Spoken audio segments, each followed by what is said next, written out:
Hey, what's up guys, aarava here, and welcome back to another part of my F1 24 career mode. This is part number 9 today for the Canadian Grand Prix in our rookie debut season in Formula 1. If you guys did miss the previous episode, then be sure to go check that one out. Before you see this one at the Monaco Grand Prix, it was an absolute stonker of a Grand Prix. We got a red flag, which is a ultra rare event at the moment in F1 24, and that really opened up the door. It's a very similar situation to how we had in real life, with a few people getting caught out, having started on a different compound to the rest, and that meant they were really compromised for the rest of the race, and we were in a prime position after some electric starts and some heroics into Sandovot. And we did the business. We only went and bloody won our first ever Formula 1 race. And it was at Monaco, of all places. Unreal. We are the young king of Monaco for now until next season comes around. But things didn't really change too much in the championship. It stayed very similar, actually. You know, I'm still only P7, still ahead of the two Mercs, but still behind the rest of the guys in the top 6 then. But we are closing up to Sergio Perez, which is a bit embarrassing for him.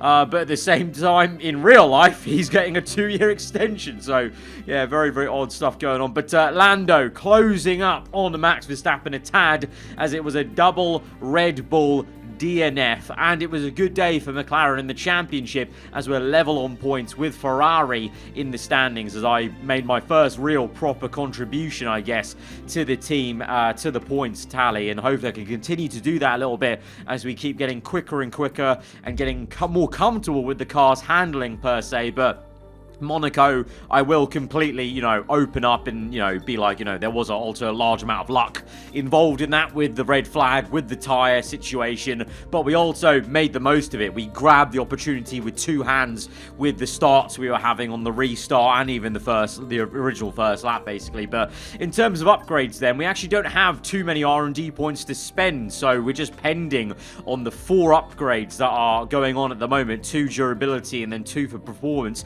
Contract-wise, you can see, we're on our way in terms of rating, of getting up to that target we set ourselves.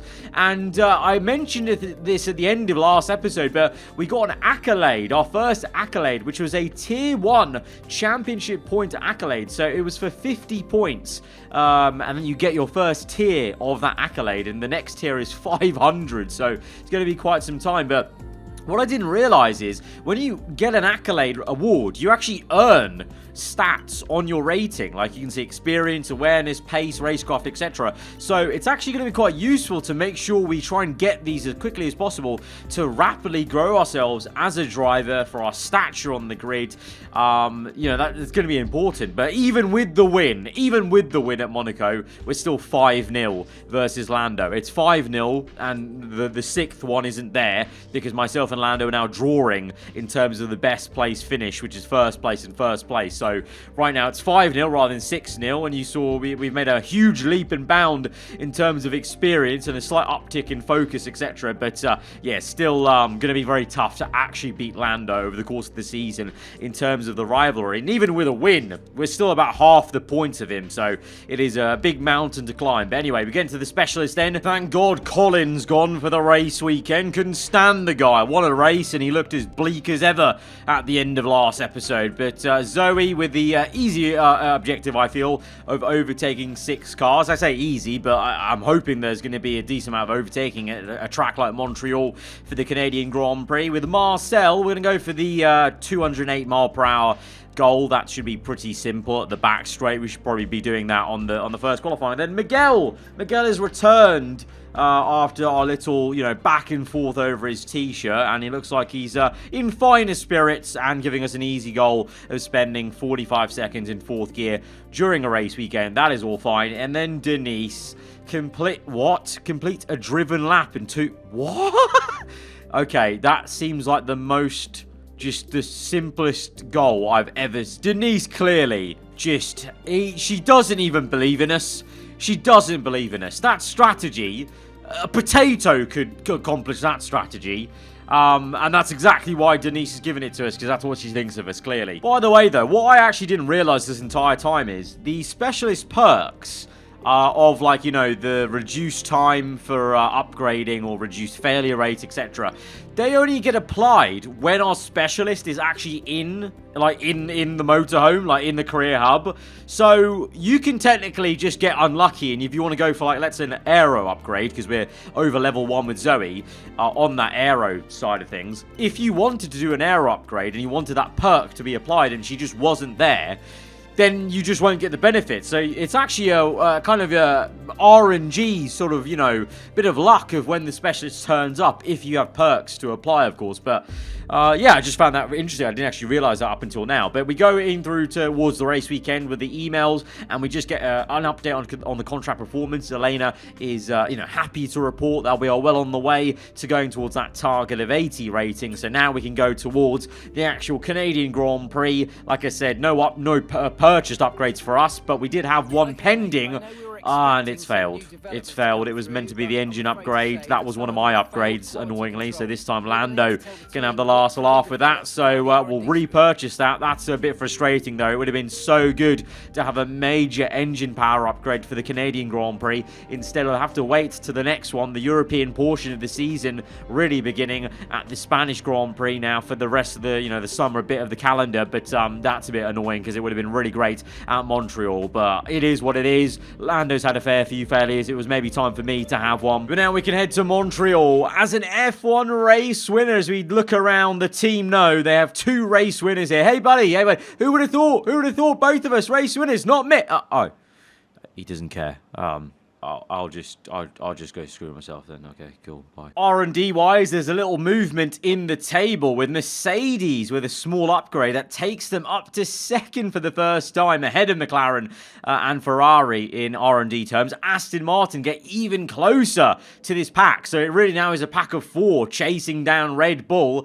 But you can kind of see no progress. I mean, slight progress has been made, but not a massive amount. They've still got a healthy margin to the 4 of us, but they just have had a double DNF race, so that should knock them in terms of momentum and that focus for both their drivers, Verstappen and Perez. Elsewhere, Williams and Alpine with some upgrades, so the French outfit get ahead of the tail end pack of V-Carb and Haas, and Williams try and maybe keep up with Aston Martin, but they are losing a little bit of ground, but at least getting away from Kick Sauber. But let's see what that means then in reality when we come to the qualifying pace around the Canadian GP circuit. Welcome back, everybody. We're here in Canada at the wonderful Circuit Gilles Villeneuve. Who's going to come out fastest of all in the next hour? Yes, it's time for qualifying. This is one of my absolute favourite circuits on the F1 calendar and in the F1 games consistently year to year. And I'm really hoping that even with this game's handling model, I will still be enjoying Montreal. There's just something about it. I just love the ebb and flow of it. Got some really quick corners, but equally some really close walls as well, considering it's not really a street circuit, but it certainly feels like that at times in some of the areas. And trying to hook up the car straight away, we've got quite a low rear wing to make sure we're good and speedy in a straight line. We're getting a bit of a toe of Logan Sargent, but annoyingly, as we go into the final corners, we're going to push the American driver basically through the chicane as we come and finish the lap. I was very annoyed at him just blocking us there, but that was his quick lap. That was him going quick, but I wanted to vent my frustrations after crossing the line by just getting a bit close. And if this was real life, I'd be putting my hand up in the cockpit saying, "What on earth are you doing, man?" But in the end, it doesn't matter. We're through into Q2. Myself and Lando quite close together. But once again, a lot of other teams showing their hand early on with a bit of a marker laid down. I like the vibe here, though. Myself and Lando both kind of holding back a little bit. Maybe there's more in the car to show. Kind of, a bit of smoke and mirrors, really, with the teams around this as we now get into the real business portion of qualifying as it's Q2. This is for a chance for a spot in the top 10 shootout. Hoping to make it, of course, but it's a first chance to maybe see what the true pace is like as we really wrestle the car through the final chicane there and took quite a bit of curb to get the car turned in and probably lost some time in doing so. But we go P1 for now. Sainz second, Alonso third, Zhou Guanyu ahead of Lando Norris, but not too sure if Lando had set a time. He had, because Zhou Guanyu very high in the Kick Sauber P6 to say they didn't bring any upgrades, and Williams did, and they clearly didn't work very well because both the Williams are out, but, you know, usual suspects, 2 Red Bulls, 2 Ferraris, 1 Merc. 1 Merc, because Russell, despite being with an upgrade for Mercedes this race weekend, being P2 in the R&D chart, Russell does not make the most of those upgrades. Hamilton, we know how much he loves Montreal as well, so he's done well to get that Merc into the top 10, where Russell has failed that hurdle. And both Astons are through instead as well, so the Astons pipping one of the works Mercedes teams. And of course here at McLaren, we are also looking to try and do over the Mercedes works teams with the Mercedes in the back of our McLaren. Speaking of that Mercedes in the back of our McLaren, it's a little worn. I'm using the same internal combustion engine as the one from Monaco, and I was hoping we could make it work, but I'm surprised about the amount of wear it's taken just in Q1 and Q2, and I assume also the practice programs we did in quick practice. Hopefully it doesn't hinder us too much. I mean, right now we're P6, but that wasn't the best lap, I don't think, from me. I think there's a bit more time on the table, but others have sped up. Lando is, I believe, inside the top 5 right now in terms of the timing ladder on the top left. We can't see his name, so I assume he's in the top 5 rather than P10 below Stroll, as we do gain about 1/10.5 in the first sector to go purple. Green middle sector, about 1/4 of a second teetering on that up on our first lap here in Q3. Final chicane to go. A little bit hesitant on the turn in, as I didn't want to upset the car like we did in Q2. We crossed the line though with still 1/4 of a second gained, and that will nicely, very nicely, take us on to the second row alongside Lando. So, oh wow, look how close that is. Sainz on pole, by the way, as well. Ferrari on pole position here. That is really good for them. It's really good for all of us, really. That's it. It's a Ferrari pole. But look how close. 0.082 separating the top 4. 1/10, and you got P5 as well in there. But that's incredible. Honestly, we could have been on... Any of us could have been on pole there in the top 4. Supremely close. Hopefully, that's going to continue into the race, and we have some genuine good race pace here from the second row. One of us, or maybe both of us, could be going for the podium potentially. Let's go to the grid.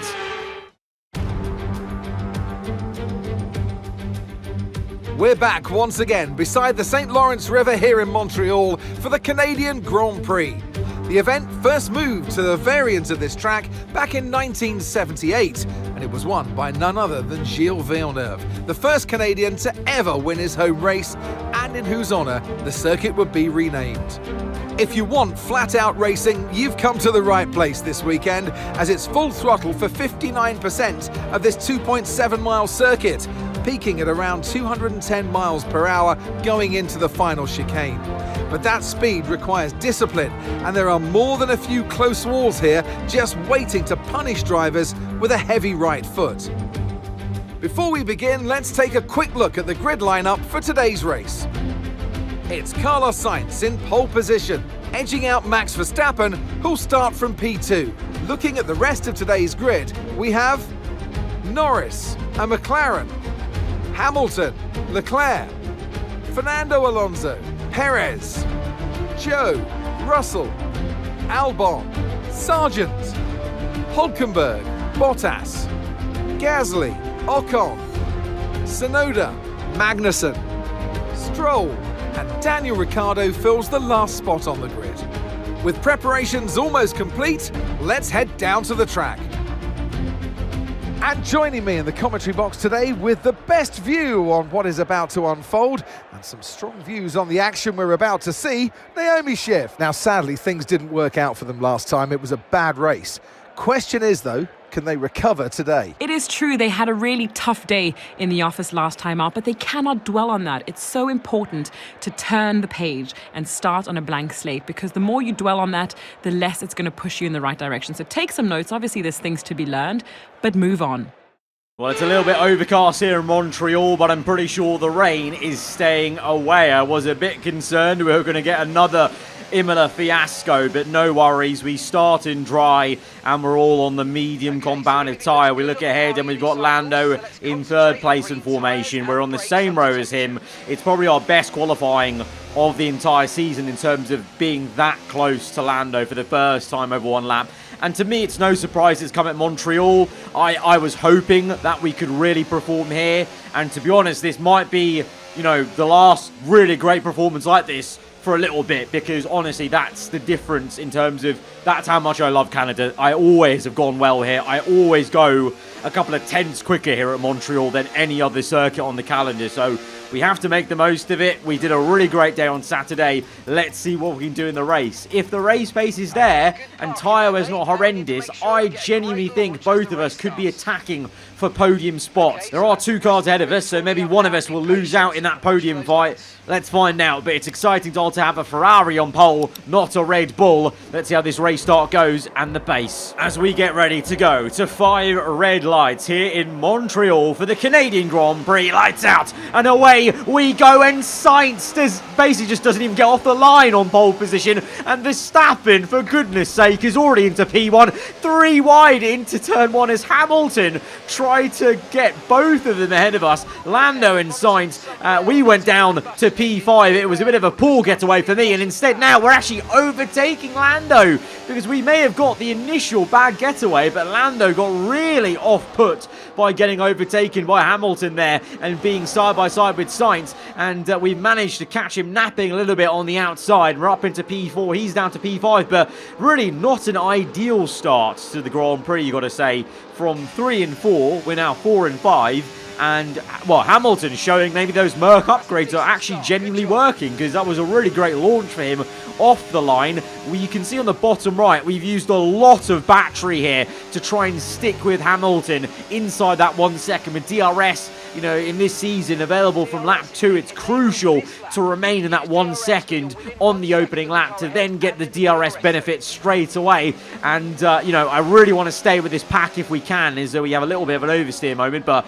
yeah, I really, really want to stay with this top pack and not get lost just defending Lando, for example, or defending others behind, because I think if we can stick with them, well, you can see Sainz there is already pressurizing Verstappen nose to tail, and there we are. We're not too far off. I think this could be a 4-way fight for the podium spot, maybe even 5-way with Lando involved. Maybe look at everyone, really, unfortunately, with the way the AI clump up together in the races so far. But you know what I mean. We can fight, and I reckon there's going to be a fight immediately here on lap 4 onto 5. Sainz pulls out to the inside with DRS. The 2 of them are going to be neck and neck for the race lead. Meanwhile, behind, we're taking it easy. Little bit of a love tap on Hamilton's diffuser, but we get the move on him, and maybe Verstappen as well. He's so slow from his battle with Sainz, we nearly make contact, and again, as we have to really get aggressive, get the elbow out. Verstappen's been taken wide by us, and Hamilton has gone through into P3, and Lando might just go through into P4. Verstappen, how do you like that? From P1 to P5. Oh, wow. In one sector, he has got to be fuming in the cockpit. Oh, God, I'm fuming. I'm fuming with myself. What a mistake. That's a big blunder. I think I got my rear tyre caught on the curb on the inside there. I got too overexcited getting to second place and overtaking a Red Bull. And we just made a bit of an error there. So you can really tell still we are very much still a rookie. Even though we are a race winner rookie now, there are still mistakes creeping in for us. But it's still not as bad as Verstappen. P1 to P5 is dreadful for him. How things have changed. I think the tides are turning. You saw it at Monaco. Leclerc got into the lead of the Monaco Grand Prix before the red flag situation. And now Sainz is leading. Verstappen's been overtaken by 4 cars in one sector. Red Bull are starting to look a bit vulnerable, as the same as Hamilton, to be honest, right now to turn 1, because I sense a move here, a bit of a lock-up as we try and slow down the car to not make contact with our fellow compatriot. The 7-time world champion has been overtaken, though, as we get up into second place. Lewis sticks his nose in, but we have the better racing line. We drift our way through down the small hill at the chicane there, and we're up into second place. And unlike previous races, and like Monaco, the very last episode, we do push away, and we actually have some pace to pull away and not just get stuck in a defending train with the cars behind us. This is good, but like I said at the start on the formation lap, I genuinely believe this is only the case because it's Canada. I love the circuit that much that it's going to be different to other circuits for me. So right now, soak it in, because honestly, I think from next episode, we'll be back to struggling a little bit to match Lando's pace. Right now, though, it's good, and we're actually quicker than Lando in this race currently, as we see some fighting going on for P10 then. At least good to see some of the cars actually fighting side by side, as Albon, I think, overtakes Joe Guan Yu there for P10 in the Williams. May have not been a great qualifying for Williams, but clearly they've got better race pace with those upgrades. But ahead, Russell, Alonso, Perez, Leclerc, who's been a bit quiet in this race, but he's now close to Verstappen. Lando chasing after Hamilton as he heads a bit of a train for the top 10, but crucially, we're not ahead of him, so we're not giving him DRS, so Lando could actually attack him maybe, as he won't have any DRS, because we are 2.4 seconds down the road, and we're close to Sainz. We're under 1 second now. We've actually chased down the Ferrari. How about this? And our tyres aren't cooking. Our engine's not cooking. Things are actually going well. Again, I can't believe it. It feels like the Monaco race again, where for the first time, things are coming towards us. I actually feel, well, like we were on F1 23. We actually maybe have a little bit of pace about us somewhere, and we can actually go forwards rather than just constantly looking backwards or staying where we are. And I've got actually time to think about protecting the tyres, protecting the engine a bit, as we are doing a bit of lift and coast and a lot of braking in a straight line to make sure we harvest as much energy as possible. I feel I kind of found in this race a bit of a rhythm of staying on the brake just a little bit and maybe going early on the brake and kind of bleeding it into the corner just to try and maybe harvest a lot more, and that's helped me stay with Sainz. But then also his DRS has just helped me. We're just kind of on purpose not really getting too close to him to overheat the engine, and we're just staying in a holding pattern right now because we've got the rest of the race to go, and if we pull the trigger too early, we're going to be in a situation where we're defending Sainz for too long, and then maybe there's a problem there. So, you know, playing a bit of 4D chess at the moment as things start to get a bit tense, because I feel like maybe, just maybe, the race win might be on here in Canada. But we've still got a long way to go in this race, but we are pulling the trigger on one thing, and that's the pit stop as we get very close to Sainz's rear end. But we come in for an early stop, 1 lap earlier, I reckon, or maybe 2 laps earlier than Sainz. Definitely 1 lap earlier than our teammate Lando. And this is going to be the undercut. We know it can be very powerful on this game, so I'm hoping we can use it to our advantage to maybe get track position. But more importantly, I think the undercut could be that powerful that we get a bit of a buffer to Sainz, like a 1 second to break the DRS, and that will maybe allow us for him not to close us down. Obviously, if he does, then it's going to be a different story, but just wanted to try and see if we can play around with an undercut strategy, because I've seen how good it can be for other drivers. But as we come out the pits then, we're in a load of traffic, and my engineer has actually given me an objective of achieving P11, because he was like, we're just, you know, behind slower cars now, so let's get a move on. I think it was a little bit lacking context, because he literally gave me the objective as I exited the pits. But we made quick work of Esteban Ocon on the outside of the hairpin, which is a bit unorthodox, and now close up to the other Alpine. Still, even with upgrades, looking pretty darn slow in a straight line there for the French outfit, as we make quick work of him, as we've got a couple of cars coming in, and that always puts me off when cars come into the pit lane, because I always try and use another car as my reference point for where I'm braking. But we navigate the final few corners fine, and we're now up into P6 behind Nico Hülkenberg in the Haas. I think Sainz is still yet to pit. Most of the people around us in the top 10 fight have pit though, so we've got an undercut on them, because, you know, look at the mini-map, I can't even see where Lando's dot is. So we've definitely gained a lot of time on the people we were around in the top 10 fight. But where are we going to be versus Sainz? Because he was a bit closer to us, of course, and obviously he seemed to have a bit more pace than anyone in this race. So curious to see where he is, but we didn't lose too much time overtaking Hülkenberg. Maybe could have got him a bit earlier, but didn't want to kind of stick my nose in a little bit rashly, because we are in a fight for top position. So now, you know, you can't be too desperate. We need to be controlled and measured, because we need a car that is in good nick and in one piece. And we are through into the lead, because there is Sainz now coming out the pit lane, and there we are just on the left hand side coming off screen, and we're into first place, and we are just over 1 second, but immediately Sainz gets on us there. He's absolutely on it there. Actually, it was a bit deceiving, the time gap, because I think it was a bit closer, a bit further away, sorry, because Sainz was still in the pit lane with the limiter. But it's Perez in third. Lando is down to P5. I think Perez is out of sync. Verstappen is way down the order in P8. But look at how quick the Ferrari is. Oh my days. The Ferrari, a rocket ship in a straight line, it would seem, because he's immediately honest. We didn't want to overuse the battery, though, because I knew he was still going to be honest at the hairpin. So I've tried to save enough ERS for this back straight, but Sainz tries to get the switchback going from left to right, but we've just got the exit. We've dumped a load of battery with overtake mode, but Sainz is looking rapid, and he's going to have DRS, of course.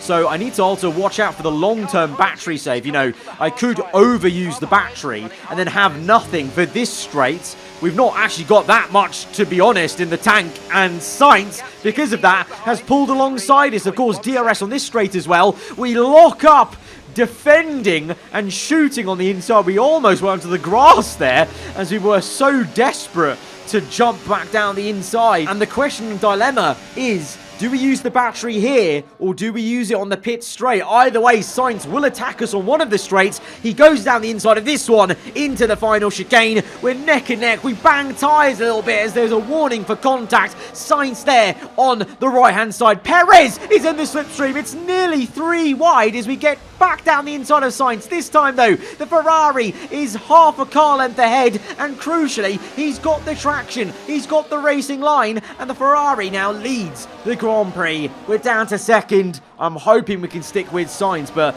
Perez got a bit too close for my liking, and look at that now. Look at that. I spoke about this happening, and it's happened, ironically, because I undercut Sainz. Basically, we've now got a train of P1 down to about P8 because myself and Sainz have been fighting so much as we now gain back on the Spaniard into none ERS into the chicane, back up to medium eventually on the exit and overtake mode indeed, actually, with DRS open, the left-hand side, the door is slammed shut, so we go to the outside then. It's going to be wheel to wheel, tyre wall to tyre wall as we went through the apex of turn 1, but in the end of it, it's a pretty well choreographed overtake as Sainz doesn't put up too much of a fight, and I suspect that's because he knows he can get us back on the back straight because he's just so good into the hairpin. You can see he's actually snapping at us at the heels of our car because the Ferrari's so good on the brakes into the hairpin. And then look at this. I've got no battery. I've got no battery on the bottom right there, the yellow bar. I can't defend that. I can't. It's yeah, I'm still doing a lot of learning of where's best to save battery and use it every circuit. And I think it's going to take some time. I think it's going to take some ERS upgrades, to be honest. We haven't unlocked them yet on the R&D chart, and we're going to need to. I will definitely be prioritizing that because, you know, we've been pretty good at it this race, but now when we're really in a proper wheel-to-wheel battle with a car for first place as well, where you get a bit desperate maybe to make an overtake and use a bit too much battery, then doing so is what? Mark, would you just shut up, mate? Why are you waffling to me? We made an error. We've made a huge mistake. Mark, mate, that was the worst time to talk to me and just be waffling about the engine temperatures, which are fine, by the way. The engine temperatures were completely fine. And he just started yapping in my ear into that corner. We've locked up. We've lost the back end. Got on the curb all wrong. And now we're having to overuse the battery. We were just talking about that. We're having to overuse it just to re-overtake Hamilton now. As we absolutely send it into the final chicane. That was a game of chicken between myself and Hamilton of who's going to break first. But I'm telling him to shut up, mate. Mark, shut up. I don't want to hear you for the rest of the race. You just ruined it, mate. You just ruined it. We were still under 1 second to Sainz, and now all of a sudden, we're over 3 seconds behind. That's it. That's game over. That's the race win done and dusted. I think Sainz has got this. Obviously, I shouldn't be losing the back end on the curb, but well and truly, that was the worst time for an engineer to start talking consistently, going into a high-speed corner like that. And now Hamilton is on the back of me because I don't have enough battery to consistently use to stay ahead of him. And the Merc re-overtakes me for second. So now we're stuck in a battle with the Mercedes rather than the Ferrari for first place. And it's a very similar pattern to what we had in Miami, where it's very apparent now in these later races how much of an issue this AI bunching up is, because you as the player also get stuck in the bunching up. Like, if you don't have that overwhelming speed, it's difficult as we re-overtake Hamilton, go from the inside to the outside, sell him a bit of a dummy and a dream to get back into second place. But we're going to just have to keep doing this now, basically. But I'm starting to think, is there a way we can maybe help our teammate, Lando Norris, maybe, who's behind us? Because at this point, we've lost the fight for the race win. Can we make it a double McLaren podium? Hamilton trying to go around our outside there, banging tyres, and we just try and get the elbow out and try and squeeze him wide, just to offset him a little bit, get Lando a bit closer. Then we move to the left-hand side to try and break the toe. We move back to the inside. We've made our 2 moves. We'll stay here until the brake zone. On board Lando, though. Oh, look at this. Oh, it's beautiful. Look at that. Simply marvellous choreography from both myself and Lando. In tune. We can't talk to each other on the radio, but you think we were communicating, because that was perfect. That's exactly what I wanted to do. Bring Hamilton on the inside, get his line compromised, and allow Lando to dive through on the outside, and he's up into 3rd place. And a little bit annoyingly, from my perspective, he then tries to overtake me on the second last lap to maybe get to 2nd place. Obviously, racing is racing, and you're going to race hard all the way to the end. No team orders here in McLaren, but I did do him a favour of getting him a 3rd place here. This is, I did good by the team, so the team should be very happy with me at the end of this one. But I'm not going to be very happy with Mark, because, well, I mean, look at the gap Sainz has. 15 seconds just shows how mad the bunching up meta is right now in these races before the patch. As we see Leclerc making an overtake on the last lap of the Grand Prix on Hamilton. Hamilton was looking pretty good, still sticking with us the whole time, but out of nowhere, the Ferrari saved battery, I guess, to get up into P4. So, it might change again, though. Hamilton comes back at Leclerc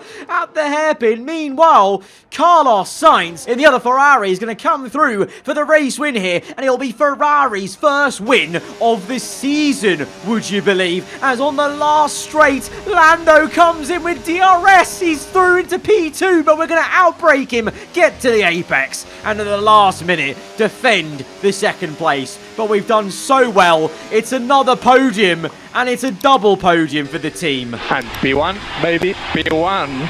Vamos! Vamos, Fred! Vamos, Ricky!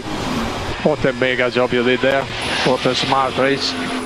A truly magnificent drive and a great performance from the entire team to secure victory here in Canada.